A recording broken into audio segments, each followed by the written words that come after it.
Salut gang! Je m'excuse vraiment pour le moment que j'étais pas active là, sur YouTube. Prise 3 du vidéo. Je le sais que le son c'est pas parfait. Mon micro ne se connecte pas sur ma caméra. Donc, puis j'ai essayé même avec un casque d'écoute et ça ne marche pas. Donc, il faudra que je trouve une solution. Je suis tannée, en tout cas. Fait que c'est ça. On va y aller vers la vidéo sans plus attendre. Pour cette vidéo, ça fait comme depuis le début que je fais des vidéos que les gens me demandent de parler de ce cas qui est arrivé ici au Québec. Ça va faire 10 ans au mois d'août. Puis je voulais vraiment prendre mon temps pour en parler parce que bon, il y a eu beaucoup de couverture quand même médiatique là-dessus. Il y a eu aussi un podcast. Écoute, Claude Poirier qui en a parlé, je me disais, ben là, tu sais, moi, je vais arriver, je vais faire quoi? Mais en même temps, justement en écoutant tout ce que j'ai écouté à propos de cette histoire-là, je me suis rendu compte que plus on en parle, et mieux c'est. Donc, je vais vous parler d'une macabre découverte qui est arrivée derrière le cégep de Gatineau le 23 août 2011. Le corps d'une étudiante de 18 ans a été retrouvé mutilé et brûlé dans le boisé, juste derrière le cégep, en plein jour. À ce jour, le meurtre n'est toujours pas résolu, comme je vous ai dit. Ça va faire 10 ans, le 23 août 2021, que c'est arrivé. Le cas est toujours un cold case. C'est épouvantable. Bref, laissez-moi vous raconter l'histoire de Valérie Leblanc, la jeune étudiante de 18 ans qui a été retrouvée horriblement tuée. Asseyez-vous confortablement. Si ce n'est pas déjà fait, abonnez-vous. Puis je vous envoie tout de suite vers la vidéo. Go!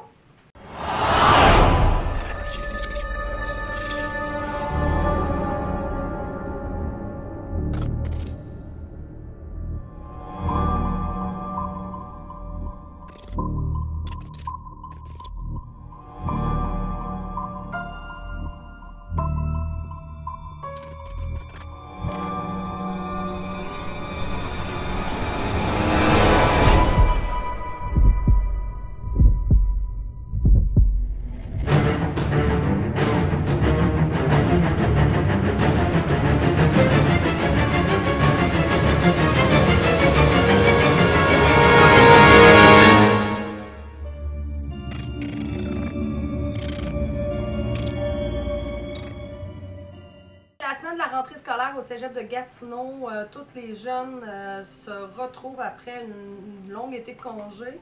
Valérie Leblanc, elle commence sa deuxième année en sciences humaines au cégep de Gatineau. Elle aussi, après avoir eu un congé mérité d'école, en travaillant animatrice de fêtes d'enfants, en faisant beaucoup de musique. C'était une musicienne, puis en s'amusant, en se relaxant aussi avec ses amis et tout. Valérie, surnommée par tous ses amis Valou, c'était une jeune fille pétante de vie. Elle aimait la nature, elle aimait les enfants, elle aimait les jeux grandeur nature. C'était une marginale aussi, elle ne suivait pas beaucoup la mode. C'était pas une fille qui était à la pointe de la mode, mais elle avait un style, tout qu'un style à elle. Elle adorait la forêt, elle jouait de la flûte, du drum, de la guitare, n'importe quoi. Elle adorait la musique aussi. Elle aimait beaucoup l'équitation. C'était une jeune fille qui était prête à aider tout le monde. Elle était hyper brillante aussi, Valérie. Dans tout ce qu'elle entreprenait, elle réussissait avec brio. Valérie, en soi, elle était un personnage, non seulement pour sa manière de s'habiller, mais pour sa personnalité. C'était une personne, elle était spéciale. Elle n'était pas entourée de millions d'amis. C'était pas la personne la plus populaire au cégep, mais ses amis et elle étaient vraiment tissés serrés. Elle avait comme amie Olivier et Audrey qui étaient jumeaux-jumelles. Elle avait aussi Valérie Charland, une autre de ses bonnes amies, puis son petit ami de cœur, Jérôme. Ils n'habitaient pas près l'un de l'autre nécessairement, donc ils passaient énormément de temps dans les alentours du cégep, comme quand ils allaient se rejoindre là, tout le monde se rejoignait là, puis ils passaient beaucoup de temps aux alentours du cégep de Loup-Tarbet. Mardi 23 août 2011, elle prend l'autobus pour se rendre au cégep. Puis dans l'autobus, elle rencontre l'ami Olivier pour se rendre au cégep. Puis elle arrive là, puis elle, son premier cours, il était à 8 heures. Mais comme c'était vraiment comme le début du cégep, ils allaient chercher leur plan de cours, puis les cours n'étaient pas aussi longs que prévu. Donc, Olivier l'a croisé dans les couloirs vers 10h, tout semblait normal. Après ça, ils se croisaient, ils se perdaient de vue. À un moment donné, Valérie est revenue vers 11h30 au Salon Bleu. Je connais pas le cégep des Outaouais, là, mais probablement que le Salon Bleu, moi je m'imagine un peu comme à mon école secondaire. Là, il y avait toute une place où il y avait des bancs, là, tout le monde se rejoignait. Donc j'imagine que c'était comme ça. Elle va rejoindre ses amis-là. Elle repart à 11h, pas longtemps après, là, comme 11h35, elle quitte. Puis elle revient à 11h45, puis elle repart. Là, on ne sait pas trop, ben, à ce moment-là, ses amis ne savent pas trop pourquoi elle fait des allers-retours, mais après, l'histoire le dira. Ce qu'il va se savoir dans la ligne du temps, c'est que Valérie et Jérôme vont aller dans la forêt ensemble, puis ils vont se séparer. Puis Valérie, après ça, elle va revenir au cégep, puis elle va être vue avec une de ses amies qui s'appelle Milou. Milou, ça a été la dernière à l'avoir vue vivante. Après avoir vu Milou, Valérie va retourner dans le bois. Pourquoi, on ne le sait pas, l'histoire ne le dit pas, puis malheureusement, Valérie ne peut pas non plus le dire. On peut supposer qu'elle était peut-être allée se ressourcer. Elle aimait beaucoup la forêt, donc peut-être qu'après avoir laissé Jérôme, elle avait envie d'aller se retrouver toute seule. On ne le sait pas. L'histoire ne le dit pas pourquoi qu'elle est retournée dans la forêt. C'est vers le début de la soirée que ses amis vont commencer un peu à s'inquiéter d'avoir aucune nouvelle de Valérie. Et Jérôme, lui aussi, va texter les amis à dire « J'essaie de parler avec Valérie, puis je n'ai pas de nouvelles. » Puis c'est à ce moment-là aussi que la mère à Valérie va écrire aux amis parce qu'elle est inquiète un petit peu, mais bon, elle va dire aux amis « on n'est pas à New York, là, on est quand même à Gatineau, là, elle ne doit pas être loin. » Mais la mère de Valérie, elle, il y a un dépanneur qui l'a appelé de Gatineau pour lui dire « On a eu quelqu'un qui est venu nous porter son sac d'école. » avec ses effets personnels, puis ses cartes d'identité et tout. Puis ça, c'était un petit peu curieux, puis c'est ça qui a comme un petit peu dit à sa mère, voyons, qu'est-ce qui est arrivé. Mais elle aurait jamais cru, personne n'aurait jamais cru l'histoire d'horreur qui s'en vient. Ça va être sur les réseaux sociaux que Olivier va voir passer une nouvelle comme de quoi qu'ils ont trouvé un corps dans la forêt aux abords du cégep. Puis là, lui, vu qu'il était déjà inquiet, et les amis étaient tous déjà inquiets un peu d'avoir aucune nouvelle de Valérie, il va demander à son père de le conduire au cégep parce qu'il n'est plus capable d'attendre, il veut aller voir si c'était elle. Puis en arrivant là, il va directement aller voir la police, mais la police ne peut pas lui dire l'identité de la jeune fille. Par contre, la police va lui poser des questions. OK, est-ce que votre ami était habillé comme ça, comme ça, comme ça? Puis plus le policier parlait, plus que Olivier réalisait que c'était bel et bien Valérie. Quand il a dit, bon, elle a-tu des espadrilles de skate noir? Il a fait 1 + 1 = 2. Puis sur le coup, tu sais, il a été vraiment choqué de ça. Mais sur le coup, lui, il s'est dit peut-être qu'elle s'est suicidée. Tu sais, il voyait pas... ça doit être épouvantable de savoir qu'un de tes amis que t'aimes s'est fait tuer violemment. Là, la première affaire qui doit te venir en tête, c'est peut-être le suicide, mais pas ce qui s'en vient, absolument. Trouvé là dans un état lamentable.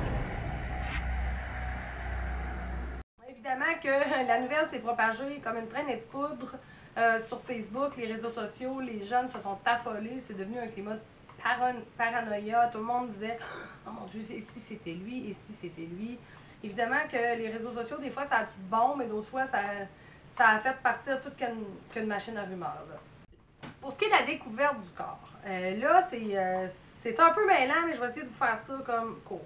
Il y a 4 jeunes qui sont allés prendre une marche un peu avant dîner dans la forêt. Ils se promenaient dans les sentiers, puis au loin, ils ont vu comme de la fumée, mais ils n'en ont pas fait de cas nécessairement, puis bon, ils ont retourné au cégep. Un petit peu après le dîner, ils ont décidé d'aller investiguer plus c'était quoi. T'sais, des fois, tu t'assis, tu manges, hey, on va-tu voir c'était quoi ça? Bref, ils repartent, puis en arrivant là-bas, ils voient ça. Ben, je dis ça parce qu'eux autres, leur version des faits, c'est qu'ils croyaient que c'était un mannequin. Ils croyaient que c'était un mannequin de la technique policière qui font comme des reconstitutions ou des mises en situation. Là. Bref, ils étaient sûrs que c'était un mannequin, qu'ils disent, eux. Mais c'est ça. Ils sont arrivés là, ils ont vu Valérie couchée sur le ventre, elle était pleine de bleu partout. Elle avait des mutilations aussi.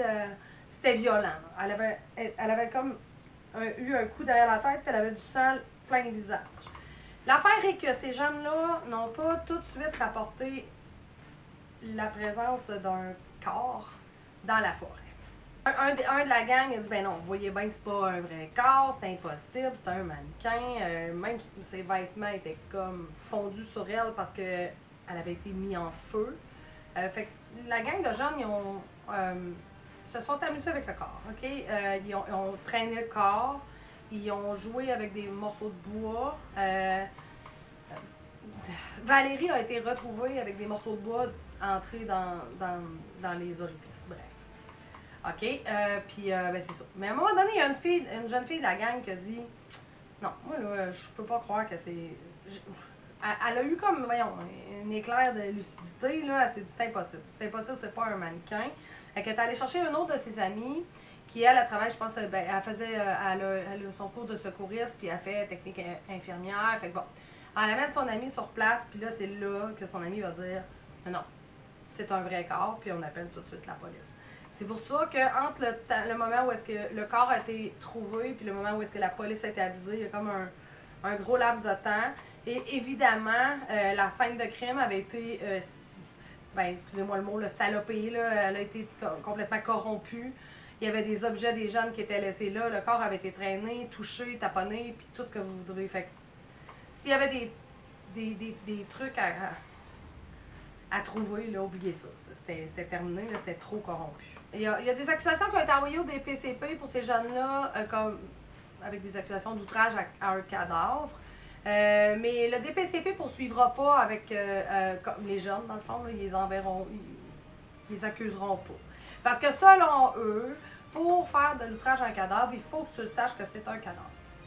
Comme les jeunes disaient qu'ils étaient sûrs que c'était un mannequin, c'est ça. Le DPCP n'a pas poursuivi ces accusations. Mais les jeunes n'étaient pas du tout impliqués dans l'affaire. Ça aussi, ça a été prouvé que c'était vraiment pas... il n'était pas suspect là, dans le cas du meurtre de Valérie Leblanc. L'autopsie va révéler que Valérie, elle est morte d'un traumatisme crânien, la blessure qu'elle avait derrière la tête. Puis l'autopsie va, comme je vous disais, révéler toutes les blessures qu'elle a partout. Mutilation, elle était pleine de bleu, donc elle a été vraiment battue violemment. Puis elle a été brûlée par après, donc ses vêtements étaient comme tout fondus sur elle. Ce qui est complètement fou, c'est que Valérie, elle avait prédit sa mort. Puis pas juste à une personne. Elle avait parlé avec sa grand-mère, avec son père, avec sa patronne de fête d'enfants. Elle avait parlé à tout ce monde-là. Moi, je vais mourir violemment dans la forêt, puis je vais me faire brûler. Puis là, tout le monde, tu sais, son père il a répondu voyons, on est à Gatineau, on n'est pas à New York. Valérie, qu'est-ce que tu dis là? Sa grand-mère, la même chose. Sa patronne, la même chose. C'était spécial. Là. Comme un an auparavant qu'elle avait prédit ça. On parlait de la mort. Elle dit, ma grand-mère, elle dit, je sais comment je vais mourir.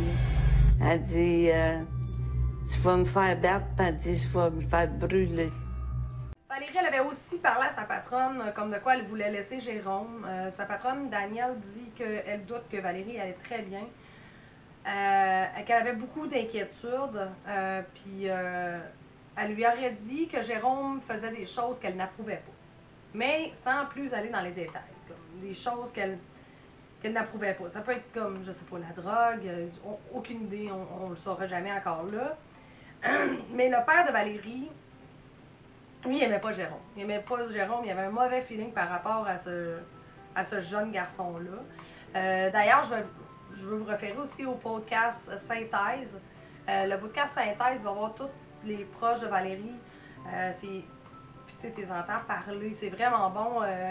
C'est excellent. Là, les gars, ils ont fait une méchante de bonne job. D'ailleurs, je les ai tous écoutés. C'est 5 épisodes. Puis comme je vous dis, ils vont voir Jérôme, ils vont voir le père, ils vont au fond des choses. Moi, je vous fais comme plus un petit résumé du truc, là, mais je vous le conseille fortement. Justement, à propos de ce bon podcast, Jérôme, lui, ils vont aller rencontrer Jérôme. Jérôme va dire, moi, il va confirmer d'être allé en forêt avec Valérie, mais lui, il va dire, c'est moi qui ai laissé Valérie. Bon, donc, on le sait pas trop. Valérie était supposée le laisser. Là, il dit non, c'est moi qui l'ai laissé. Puis quand je l'ai laissé, on a tous les deux comme tourné les talons, puis on est partis chacun dans notre direction. Jérôme n'aura pas été considéré comme suspect non plus, parce que Jérôme a été vu à l'école vraiment à l'heure du décès de Valérie. Un portrait robot qui va être réalisé par des témoins qui ont vu un homme sortir de la forêt à peu près dans les mêmes moments. Donc l'homme est toujours recherché comme témoin important, personne d'intérêt ou suspect, bref. C'est le portrait robot qui a circulé un petit peu partout. Mais on va se le dire, et puis comme ses proches aussi le disent, il ressemble à n'importe qui.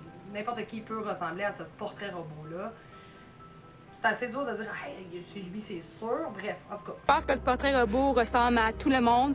Je rentrais dans l'autobus après mes cours, je pensais que c'était le chauffeur d'autobus, le tueur. J'avais des clients de la pharmacie que je travaillais, je me dis c'est lui. On a même un de nos amis qui dit hey, il me ressemble vraiment. Il ressemble à tout le monde, le portrait robot. Il a été décrit comme ayant un teint malade, des yeux menaçants. Il était habillé tout en noir, il y avait un vélo noir. C'est pas mal ça. Puis ce portrait robot-là tourne encore, mais c'est ça. Puis à part ce portrait robot-là, ben, la police n'a pas révélé beaucoup de détails.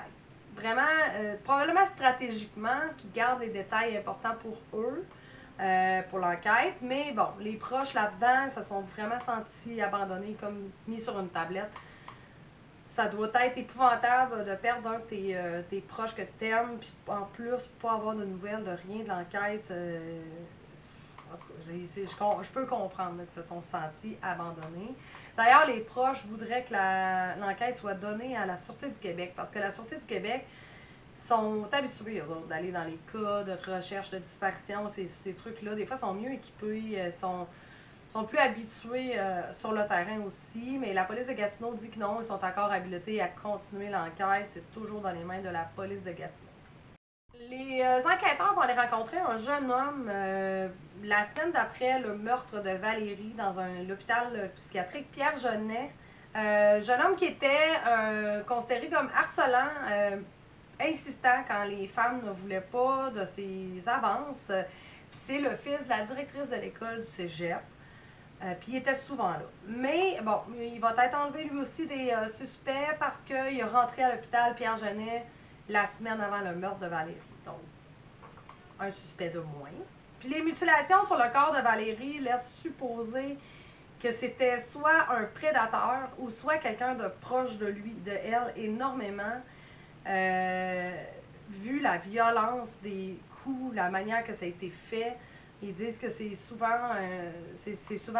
un peu comme un crime, soit passionnel ou soit fait par un prédateur. Suite au podcast Synthèse, les deux animateurs du podcast ont reçu un flot d'appels, beaucoup de gens qui ont témoigné avoir vu et connaître la personne du portrait robot qui lui ressemblerait comme deux gouttes d'eau, puis que ça concorderait dans les dates, habillé en noir, le vélo noir et tout. Rendu là, on ne sait pas si la police a fait quelque chose avec ça. Ce qu'ils disent, c'est probablement qu'ils ne se sont pas intéressés vraiment à ça. Agent de sécurité aussi d'un centre d'achat pas loin du cégep a appelé aussi pour dire qu'une journée que la famille s'était réunie pour un hommage à Valérie, il y aurait eu quelqu'un qui avait un regard insistant envers la famille. Puis quand les agents de sécurité sont venus comme pour aller le voir, la personne s'est sauvée en criant des menaces de mort. Ils n'ont jamais pu le rattraper. Fait que c'est ça. Ça aussi, c'est un autre piste. Est-ce qu'il était là pour regarder la famille, les épiers? Ça arrive souvent là, que même les meurtriers retournent sur leurs scènes de crime où ils veulent voir les proches des victimes. Donc, est-ce que c'en était un? On ne le saura pas ça non plus. La personne s'est sauvée, puis c'est ça. La police de Gatineau a reçu en tout et partout 2000 appels. C'est énorme. T'sais, je veux dire, ils ont sûrement dû gérer chaque appel, essayer de voir une piste à un autre. Il y a aussi Claude Poirier qui a il s'est penché sur l'affaire en 2016. Lui, il est allé rencontrer les enquêteurs, les proches aussi.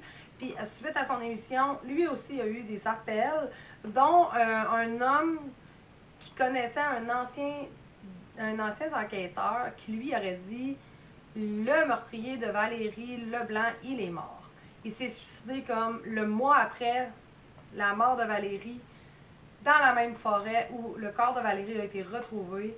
C'était un homme entre 35 et 45 ans de Hall qui avait un lourd passé criminel. Donc, ça, est-ce que c'est une bonne piste? Est-ce que le meurtrier serait déjà mort? Encore là, On le sait pas. Les enquêteurs, la police, ont même eu des appels de gens qui s'incriminaient eux-mêmes. Ça, je le comprendrai jamais. Comment tu peux t'accuser de quelque chose que tu n'as pas fait? C'est de la demande d'attention, j'imagine. Bref, l'enquête est toujours ouverte. C'est toujours un cold case. On ne sait toujours pas qui a tué Valérie Leblanc avec autant de violence. Claude Poirier, il pense que les policiers ont quelqu'un dans la mire, puis c'est quelqu'un de proche. Mais encore là, j'espère qu'on va avoir des développements dans cette histoire-là. Puis pour ceux qui savent quelque chose, des informations, whatever, je sais que je suis pas une youtubeuse épouvantable, là, mais bon, si mon vidéo se promène, on sait jamais. Peut-être que ça peut rappeler quelques souvenirs aux gens. Donc, n'hésitez pas. Souhaitons rappeler à la population, une fois de plus, de ne pas tenir pour acquis que nous détenons l'information. Donc, c'est ça qui est ça pour mon vidéo de cette semaine. On se revoit la semaine prochaine pour un prochain vidéo. Puis oui, je vais essayer de régler mes problèmes de son. Pas obligé de me dire que c'est merdique. Je le sais que c'est merdique. Je vous remercie beaucoup. Puis à la semaine prochaine. Bye!